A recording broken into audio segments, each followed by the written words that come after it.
Hello जय हिंद दोस्तों, नमस्कार। स्वागत है आप सभी का अपने परिवार में। कैसे हो आप सभी? आशा करता हूँ आप सभी स्वस्थ होंगे, मस्त होंगे, अच्छे होंगे। दोस्तों आज अपनी जो प्रश्नोत्तरी होने वाली है मध्यकालीन भारत सल्तनत काल से संबंधित है, तो मोस्ट इंपोर्टेंट क्वेश्चन है दोस्तों। चलो इनको रिवाइज कर लेते हैं। आगामी एग्जाम्स के अंदर ये आपके लिए रामबाण साबित होंगे। एसएससी जीडी 2023-24 वालों के लिए महत्वपूर्ण है, तो आप पूरी शिद्दत से इन प्रश्नों को अच्छे से पढ़ लेना। ठीक है दोस्तों, चलो शुरुआत करते हैं बिना किसी देरी के। पहला क्वेश्चन है दोस्तों, पहला क्वेश्चन है सोमनाथ मंदिर पर किसने आक्रमण किया। ठीक है, क्वेश्चन है सोमनाथ मंदिर पर किसने आक्रमण किया। तो इस प्रश्न के ऑप्शन की ओर चलते हैं दोस्तों। पहला ऑप्शन है मोहम्मद बिन कासिम, दूसरा ऑप्शन है मोहम्मद गोरी, तीसरा ऑप्शन है नादिर शाह, चौथा ऑप्शन है महमूद गजनवी। तो इस प्रश्न का सही उत्तर क्या हो जाएगा दोस्तों? इस प्रश्न का सही उत्तर हो जाएगा महमूद गजनवी जो है वो इस प्रश्न का सही उत्तर हो जाएगा। ऐसा ही एग्जाम के अंदर आया हुआ है 2018 में। आगे बढ़ने से पहले इसकी व्याख्या जान लेते हैं दोस्तों। महमूद गजनवी मध्य एशिया में स्थित गजनवी के शासक महमूद गजनवी ने भारत पर 17 बार आक्रमण किया था। ठीक है, भारत पर कितनी बार आक्रमण किया? 17 बार। 1000 से 1027 ईस्वी में इसने आक्रमण किया। इसके आक्रमण का मुख्य उद्देश्य भारत की धन दौलत को प्राप्त करना था। भारत की जो धन दौलत थी उसको लूटना था। ठीक है, तो 1025 ईस्वी में महमूद गजनवी ने सोमनाथ मंदिर पर आक्रमण किया। यहां से विपुल संपदा प्राप्त की, अपार धन इसने लूटा। तो महमूद गजनवी का जो अंतिम आक्रमण था वो 1027 ईस्वी में जाटों पर था। ठीक है, महमूद गजनवी का जो आखिरी आक्रमण था वो 1027 ईस्वी में जाटों पर था। महमूद गजनवी के साथ भारत कौन आया था? तो महमूद गजनवी के साथ जो भारत आया था वो अलबरूनी एक विद्वान था। ठीक है, उसने कौन सी पुस्तक लिखी दोस्तों? तो उसने अरबी में तहकीक ये हिंद की रचना की, किताबुल हिंद की रचना की। ठीक है, अलबरूनी ने पुस्तक जो लिखी थी वो तहकीक हिंद और किताबुल हिंद की रचना की। आगे बढ़ते प्यारे साथियों, आगे चलते हैं क्वेश्चन की ओर। दूसरा क्वेश्चन है किताब उल हिंद रचना के प्रसिद्ध लेखक का क्या नाम था। ठीक है, क्वेश्चन है किताब उल हिंद रचना के प्रसिद्ध लेखक का क्या नाम था। तो पहला ऑप्शन हो जाएगा हसन निजामी, दूसरा ऑप्शन हो जाएगा मिनहाज उस सिराज, तीसरा ऑप्शन हो जाएगा अलबरूनी और चौथा ऑप्शन हो जाएगा शम्स ए सिराज अफीफ। तो इस प्रश्न का सही उत्तर क्या हो जाएगा दोस्तों? इस प्रश्न का सही उत्तर हो जाएगा अलबरूनी के द्वारा किताब उल हिंद की रचना की गई है। ठीक है, आगे बढ़ते हैं अगले क्वेश्चन की ओर। अगला क्वेश्चन है अलबरूनी किसके अलबरूनी किसके समकालीन था। ठीक है, तो पहला ऑप्शन है दोस्तों महमूद गजनवी और दूसरा ऑप्शन है अलाउद्दीन खिलजी, तीसरा ऑप्शन है मोहम्मद गोरी और चौथा ऑप्शन है मोहम्मद बिन तुगलक। तो ये किसके समकालीन था अलबरूनी? तो दोस्तों ये महमूद गजनवी के समकालीन था। ठीक है, महमूद गजनवी के समकालीन था। पहला ऑप्शन इसका सही हो जाएगा। अगले क्वेश्चन की ओर बढ़ते हैं दोस्तों। अगला क्वेश्चन है अल बरूनी की किताब उल हिंद निम्नलिखित में से किस भाषा में की गई है। ठीक है, अल बरूनी ने जो किताब लिखी थी किताब उल हिंद, तो उसकी कौन सी भाषा थी, किस भाषा में उसने रचना की थी? पहला ऑप्शन हो जाएगा फारसी, दूसरा ऑप्शन हो जाएगा अरबी, तीसरा ऑप्शन हो जाएगा उर्दू और चौथा ऑप्शन हो जाएगा तुर्की। तो इस प्रश्न का सही उत्तर क्या हो जाएगा दोस्तों? अरबी जो है वो इस प्रश्न का सही उत्तर हो जाएगा ऑप्शन नंबर 2। अल बरूनी की किताब उल हिंद निम्नलिखित में से किस भाषा में लिखी गई? तो अरबी भाषा में लिखी गई थी। ठीक है, चलते हैं बढ़ते हैं अगले क्वेश्चन की ओर। अगला क्वेश्चन है दोस्तों भारत का प्रथम मुस्लिम शासक कौन था। ठीक है, क्वेश्चन है भारत का प्रथम मुस्लिम शासक कौन था। पहला ऑप्शन है महमूद गजनी, दूसरा गजनवी और दूसरा ऑप्शन है मोहम्मद गोरी, तीसरा ऑप्शन है बाबर और चौथा ऑप्शन है मोहम्मद बिन तुगलक। तो इस प्रश्न का सही उत्तर हो जाएगा दोस्तों Mahmud Ghaznavi, sorry sorry sorry sorry Mohammad Ghori. इस प्रश्न का सही उत्तर हो जाएगा मोहम्मद गोरी जो है इस प्रश्न का सही उत्तर हो जाएगा। भारत का प्रथम मुस्लिम शासक कौन था? मोहम्मद गोरी। ठीक है, इस प्रश्न का सही उत्तर था, बिल्कुल सॉरी। आगे व्याख्या देख लेते हैं इसकी। मोहम्मद गोरी मध्य एशिया के गौर वंश के शासक। मोहम्मद गोरी का भारत पर आक्रमण का मुख्य उद्देश्य भारत में मुस्लिम साम्राज्य की स्थापना करना था। अपने भारत अभियान में 1178 ईस्वी में गुजरात के भीमदेव द्वितीय से तथा 1191 ईस्वी के तराइन के प्रथम युद्ध में पृथ्वीराज चौहान से मोहम्मद गोरी पराजित हुए। ठीक है, और आगे बात करते तो इन्होंने तराइन के द्वितीय युद्ध 1192 ईस्वी में पृथ्वीराज चौहान को पराजित किया तथा 1206 ईस्वी में मोहम्मद गोरी पंजाब के खोकर विद्रोह को दबाकर वापस लौट रहे थे, तो झेलम के किनारे एक खोकर ने इनकी हत्या कर दी थी मोहम्मद गोरी की। ठीक है दोस्तों, बढ़ते हैं अगले क्वेश्चन की ओर। अगला क्वेश्चन है दोस्तों नीचे दिए गए दिल्ली के सुल्तानों के वंशों के कालक्रमों में व्यवस्थित कीजिए। तो पहला है खिलजी, दूसरा तुगलक, तीसरा सैयद, चौथा गुलाम। तो पहले देख लेते हैं अपन। पहला तो हो जाएगा गुलाम हो जाएगा, फिर दूसरा हो जाएगा खिलजी और तीसरा हो जाएगा तुगलक और चौथा हो जाएगा सैयद। ठीक है, तो इस प्रश्न का सही उत्तर हो जाएगा दोस्तों ऑप्शन नंबर 4, 4 1 2 3। तो पहला तो ये हो जाएगा, फिर खिलजी हो जाएगा, फिर तुगलक हो जाएगा और फिर सैयद हो जाएगा। तो ऑप्शन नंबर 4 जो है इस प्रश्न का सही उत्तर हो जाएगा। ठीक है, आगे इसका फैक्ट देख लेते हैं अपन। सल्तनत काल के जो प्रमुख राजवंश थे दोस्तों, तो सल्तनत काल के प्रमुख राजवंश है मतलब गुलाम वंश। गुलाम वंश कब से कब तक चला? 1206 से 1290 तक गुलाम वंश चला, ठीक है, 1206 से 1290 तक। तो गुलाम वंश का संस्थापक कौन था? तो कुतुबुद्दीन ऐबक जो है वो गुलाम वंश का संस्थापक था। फिर आगे बात करते हैं तो खिलजी वंश 1290 के बाद में कौन सा वंश आया? तो 1290 के बाद में खिलजी वंश आया, जो 1290 से 1320 ईस्वी तक चला। इसका संस्थापक कौन था खिलजी वंश का? तो जलालुद्दीन खिलजी जो है इस वंश का संस्थापक था, खिलजी वंश का।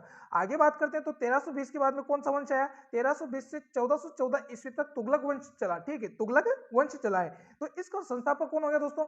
गयासुद्दीन तुगलक जो है तुगलक वंश का संस्थापक था, ठीक है, 1320 से 1414 तक। फिर आगे बात करते हैं 1414 से 1451 तक कौन सा वंश चला? तो शैयद वंश जो है वो 1414 से 1451 ईस्वी तक चला, तो इसका संस्थापक खिज्र खा था, ठीक है। फिर बात करते हैं आगे तो 1451 से 1526 तक कौन सा वंश आया? लोधी वंश आया। लोधी वंश का संस्थापक कौन था? तो बहलोल लोधी जो है, बहलोल लोधी लोधी वंश का संस्थापक था, ठीक है। आगे चलते हैं दोस्तों, अगला क्वेश्चन के बारे में बात करेंगे।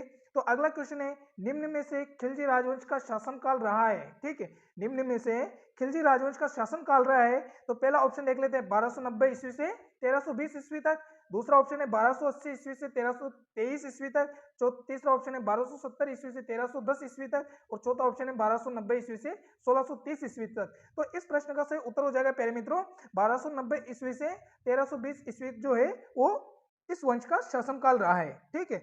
आगे बढ़ते हैं दोस्तों, अगले क्वेश्चन की बात करते हैं। तो अगला क्वेश्चन आ चुका है स्क्रीन पर, दिल्ली सल्तनत की राजधानी क्या थी? ठीक है, क्वेश्चन है दिल्ली सल्तनत की राजधानी क्या थी जहां से कुतुबुद्दीन ऐबक ने शासन का संचालन किया, ठीक है। तो पहला ऑप्शन हो जाएगा दिल्ली, दूसरा ऑप्शन हो जाएगा पठानकोट, तीसरा ऑप्शन हो जाएगा लाहौर और चौथा ऑप्शन हो जाएगा गजनी, ठीक है। तो इस प्रश्न का सही उत्तर क्या हो जाएगा दोस्तों? इस प्रश्न का सही उत्तर हो जाएगा लाहौर जो है दिल्ली सल्तनत की राजधानी थी जहां से कुतुबुद्दीन ऐबक ने शासन का संचालन किया था। जेल प्रेरी के अंदर 2018 में पूछा हुआ है, ठीक है, मोस्ट इंपोर्टेंट क्वेश्चन है, आप ध्यान रख लेना इसका। आगे इसके फैक्ट जान लेते हैं दोस्तों, व्याख्या चेक कर लेते हैं। तो कुतुबुद्दीन ऐबक लाख बख्श की उपाधि धारण की हुई थी। तो कुतुबुद्दीन ऐबक ने गुलाम वंश मामलुक वंश की स्थापना 1206 ईस्वी में की थी। इसके पहले वह मोहम्मद गोरी का गुलाम था। किसका गुलाम था? मोहम्मद गोरी का। कुतुबुद्दीन ऐबक ने अपने शासनकाल में दिल्ली की कुवत उल इस्लाम मस्जिद का निर्माण करवाया 1193 ईस्वी में, ठीक है।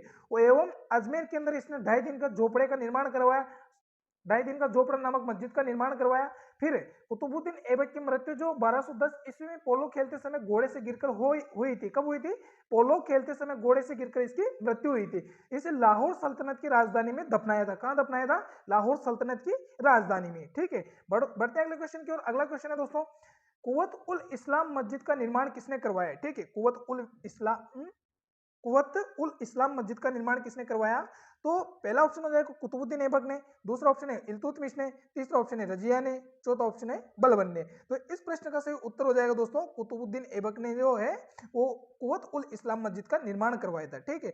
आगे चलते हैं अगले क्वेश्चन की ओर। अगला क्वेश्चन है साथियों, निम्न में से किस शासक का कार्यकाल 4 वर्ष लगभग था? ठीक है, निम्न में से किस शासक का कार्यकाल लगभग 4 वर्ष था? तो पहला ऑप्शन हो जाएगा बलबन, दूसरा ऑप्शन हो जाएगा आराम शाह, तीसरा ऑप्शन हो जाएगा इल्तुतमिश, चौथा ऑप्शन हो जाएगा कुतुबुद्दीन ऐबक। तो इस प्रश्न का सही उत्तर हो जाएगा दोस्तों कुतुबुद्दीन ऐबक जो है वो इसका कार्यकाल 4 वर्ष था, ठीक है। चलते हैं अगले क्वेश्चन की ओर। अगला क्वेश्चन है दोस्तों, अगला क्वेश्चन है दिल्ली में कौन सा ऐतिहासिक स्मारक भारतीय तथा फारसी वास्तुकला शैली का उदाहरण है? ठीक है, क्वेश्चन है दिल्ली में कौन सा ऐतिहासिक स्मारक भारतीय तथा फारसी वास्तुकला शैली का उदाहरण है? तो पहला ऑप्शन है दोस्तों कुतुब मीनार, दूसरा ऑप्शन है लोधी का मकबरा और तीसरा ऑप्शन है हुमायूं का मकबरा और चौथा ऑप्शन है लाल किला। तो इस प्रश्न का सही उत्तर हो जाएगा दोस्तों कुतुब मीनार, ठीक है, कुतुब मीनार इस प्रश्न का सही उत्तर हो जाएगा। दिल्ली में यानी कि कुतुब मीनार ऐतिहासिक स्मारक भारतीय तथा फारसी वास्तुकला शैली का उदाहरण है कुतुब मीनार, ठीक है। चलते हैं अगले क्वेश्चन की ओर। अगला क्वेश्चन है दोस्तों, अगला क्वेश्चन है किसके शासनकाल में चंगेज खान सिंधु नदी के तट पर आया था? ठीक है, प्रश्न है किसके शासनकाल में चंगेज खान सिंधु नदी के तट पर आया था? तो पहला ऑप्शन है इल्तुतमिश, दूसरा ऑप्शन है अलाउद्दीन खिलजी, तीसरा ऑप्शन है सिकंदर लोधी, चौथा ऑप्शन है मोहम्मद बिन तुगलक। तो इस प्रश्न का सही उत्तर हो जाएगा दोस्तों इल्तुतमिश के शासनकाल में चंगेज खान सिंधु नदी के तट पर आया था। बढ़ते हैं अगले क्वेश्चन की ओर। अगला क्वेश्चन है प्यारे साथियों, भारत की प्रथम महिला शासिका कौन थी? ठीक है, मोस्ट इंपोर्टेंट क्वेश्चन है, आपको वैसे पता होगा राजस्थान पुलिस 2020 में और एसएससी जीडी 2018 में भी पूछा हुआ है, 2 बार आया हुआ क्वेश्चन है, ठीक है।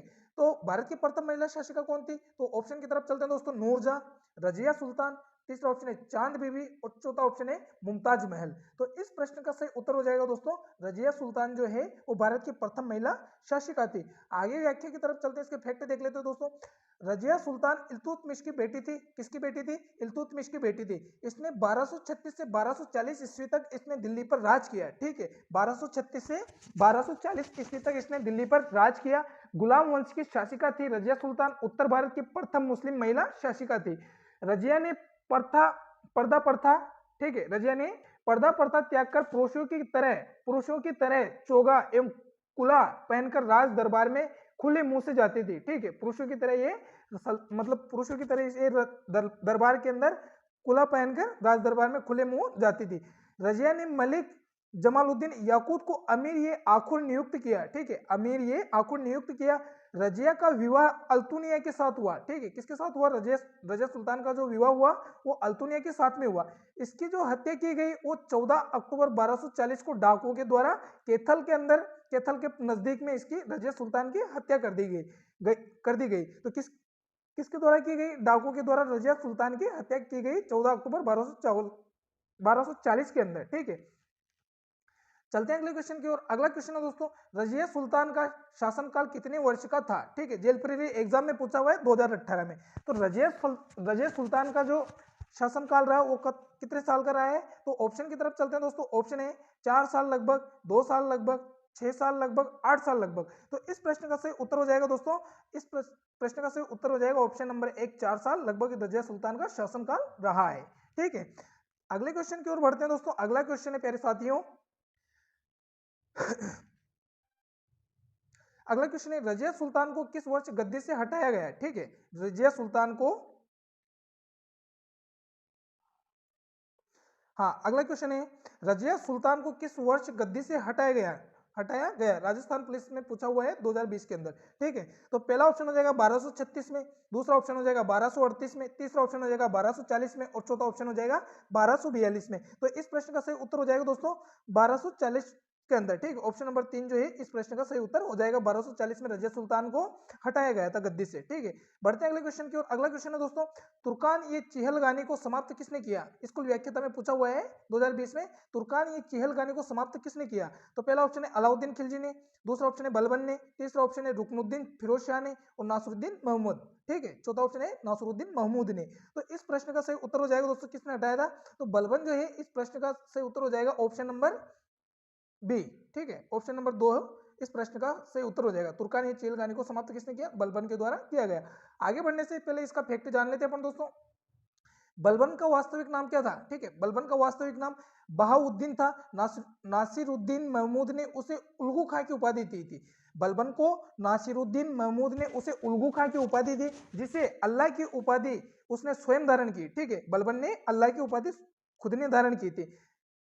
फिर जिले अलाई की उपाधि उसने स्वयं धारण की। उसका शासनकाल, बलबन का शासनकाल 1266 से 1286 ईस्वी तक था। उसके राजत्व के सिद्धांत का स्वरूप और सार फारस के राजतत्व से प्रेरित था, ठीक है। उसके राजतत्व के जो सिद्धांत का स्वरूप था वो सार फारस के राजतत्व से प्रेरित था। बलबन ने राजा को नियमित खुदाई ईश्वर का प्रतिनिधि बताया और सत्ता ग्रहण करने के बाद बलबन ने इल्तुतमिश द्वारा गठित तुर्कानी चहलगानी के गठन को समाप्त किया, ठीक है।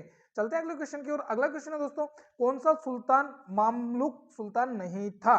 ठीक है, मोस्ट इंपोर्टेंट क्वेश्चन है, कौन सा सुल्तान मामलुक सुल्तान नहीं था? तो ऑप्शन की तरफ चलते हैं दोस्तों। पहला ऑप्शन है जलालुद्दीन खिलजी, दूसरा ऑप्शन है बलबन, तीसरा ऑप्शन है इल्तुतमिश, चौथा ऑप्शन है कुतुबुद्दीन ऐबक। तो इस प्रश्न का सही उत्तर क्या हो जाएगा दोस्तों? कौन सा सुल्तान मामलुक सुल्तान नहीं था? तो जलालुद्दीन खिलजी जो है वो मामलुक सुल्तान नहीं था। इसके बारे में मैं थोड़ी व्याख्या बता देता हूं, आपको फैक्ट बता देता हूं दोस्तों। तो जलालुद्दीन खिलजी जो है वो खिलजी वंश के संस्थापक जलालुद्दीन खिलजी केकुबाद को मारकर उसने दिल्ली पर कब्जा किया। किस पर कब्जा किया? दिल्ली पर। केकुबाद को मारकर इसने दिल्ली पर कब्जा किया था, ठीक है, दिल्ली पर कब्जा किया। और इस घटना को इतिहास में खिलजी क्रांति कहते हैं। क्या कहते हैं? इतिहास में इस घटना को खिलजी क्रांति कहते हैं, ठीक है दोस्तों। चलते हैं अगले क्वेश्चन की ओर। अगला क्वेश्चन है, अलाउद्दीन खिलजी का शासन कार्यकाल कितना था? ठीक है, क्वेश्चन है अलाउद्दीन खिलजी का शासन कार्यकाल कितना था? तो पहला ऑप्शन है 20 वर्ष, दूसरा ऑप्शन है 12 वर्ष, तीसरा ऑप्शन है 14 वर्ष और चौथा ऑप्शन है 16 वर्ष। तो इस प्रश्न का सही उत्तर हो जाएगा दोस्तों, इस प्रश्न का सही उत्तर हो जाएगा ऑप्शन नंबर 1 20 वर्ष। अलाउद्दीन खिलजी 1296 से 1316 ईस्वी में तक शासक रहा। अलाउद्दीन खिलजी ने अपने चाचा जलालुद्दीन खिलजी की हत्या की थी। कब की थी हत्या? 12 जून 1296 ईस्वी में शासक बना था ये। तो इसने अपने चाचा जलालुद्दीन खिलजी की हत्या की। तो ये शासक कब तक रहा? 12 जून 1296 से, ठीक है, 1296 में ये शासक बना था और इसने अपने चाचा जलालुद्दीन खिलजी की हत्या की थी अलाउद्दीन खिलजी ने। ठीक है, आगे चलते हैं अगले क्वेश्चन की ओर। अगला क्वेश्चन है अलाउद्दीन खिलजी के सुधारों में सम्मिलित नहीं था। ठीक है, अलाउद्दीन खिलजी के सुधारों में सम्मिलित नहीं था।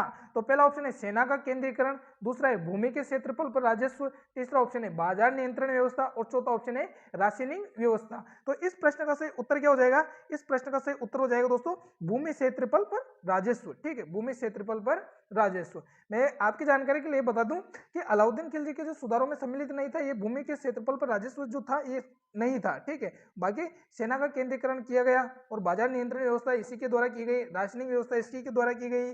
तो अलाउद्दीन खिलजी के शासनकाल की महत्वपूर्ण घटना यानी कि बाजार व्यवस्था थी, जिसके अंतर्गत बाजार प्रत्येक वस्तु का जो मूल्य निर्धारित किया गया था। यह व्यवस्था इसकी विशाल सेना, ठीक है, यह व्यवस्था किसके लिए की गई थी? इसकी विशाल सेना यानी कि इसकी विशाल सेना 4,75,000, ठीक है, 4,75,000 इसकी सेना थी। ठीक है, जिसकी स्थायी सैनिकों के लिए ये व्यवस्था इसने की थी। ठीक है, 4,75,000 स्थायी सैनिकों के लिए यह व्यवस्था जरूरी थी। ठीक है दोस्तों, आज का अंतिम क्वेश्चन है निम्नलिखित में से कौन सा अधिकारी अलाउद्दीन खिलजी की बाजार नियंत्रण प्रणाली से संबंधित था? ठीक है, क्वेश्चन है निम्नलिखित में से कौन सा अधिकारी अलाउद्दीन खिलजी की बाजार नियंत्रण प्रणाली से संबंधित था? तो पहला ऑप्शन हो जाएगा दीवान ए कारिज, दूसरा ऑप्शन है दीवान ए रियासत, तीसरा ऑप्शन है दीवान ए आरिज और चौथा ऑप्शन है दीवान ए इंशा। तो इस प्रश्न का सही उत्तर हो जाएगा प्यारे मित्रों दीवान ए रियासत। ठीक है, दीवान ए रियासत, राजस्थान पुलिस 2020 में पूछा हुआ है। ये थे दोस्तों आज के मोस्ट इंपोर्टेंट क्वेश्चन आंसर जो आपके लिए मैं लेके आया था। आगामी परीक्षा के अंदर आपके लिए ये क्वेश्चन रामबाण साबित होंगे दोस्तों। ठीक है, और आपसे छोटी सी गुजारिश है कि चैनल को सब्सक्राइब नहीं किया तो चैनल को सब्सक्राइब कर दीजिएगा, बेल आइकन ऑन कर दीजिएगा, आने वाला वीडियो आप तक पहुंच सके। ठीक है दोस्तों, आपका प्यार हमेशा यूं ही बना रहे। जब तक के लिए जय हिंद, जय भारत, मिलते हैं नेक्स्ट वीडियो में।